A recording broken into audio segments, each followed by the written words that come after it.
Hi, my name is Allison Snow, and I'm with Living Crucified Ministries. And I wanted to share with you some thoughts that I have about when times are tough and what we can do through Christ to help us remember that Jesus is in charge of our life.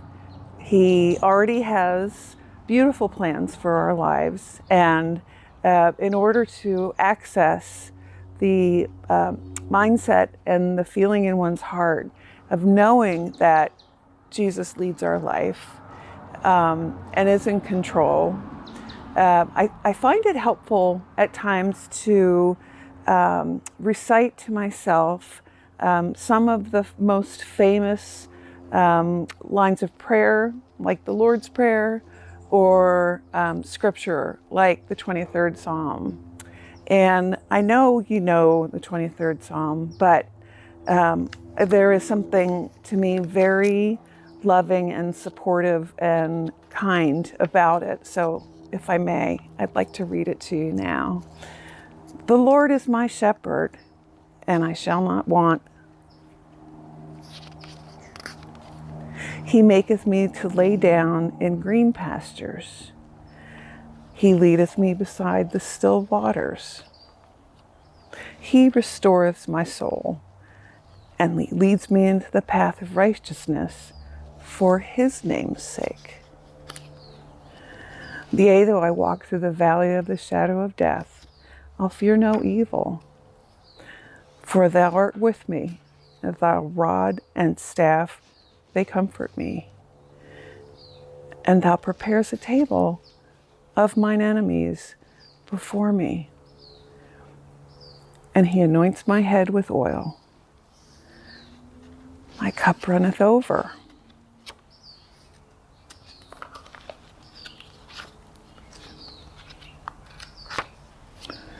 Surely goodness and mercy shall follow me all the days of my life in the house of the Lord forever.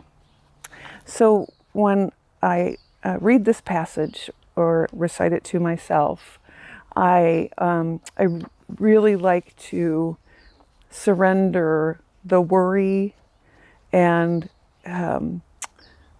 bring myself peace by knowing all of these things are true.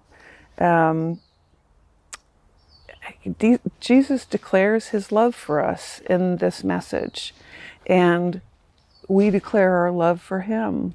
And even though things might be difficult, we strive to embrace every aspect of this message and let it comfort us. So even though there are trials and tribulations, we know that we can and will live a blessed life if we choose to have our minds set on the notion that we are loved, we are looked after, we are safe, we are healthy, and that goodness and mercy will follow us all the days of our lives. So I encourage you to read aloud to yourself when you're having a tough day. And I was having a tough day today, but it was really good for me to sit down with the scripture, fill my mind with the good thoughts that Jesus is looking after us, taking care of us, and he knows when we're having difficult times, and he's there for us. We just need to apply the messages that we receive from him and make sure that our hearts are full with the love and the peace that he has brought to us. Thanks so much for listening.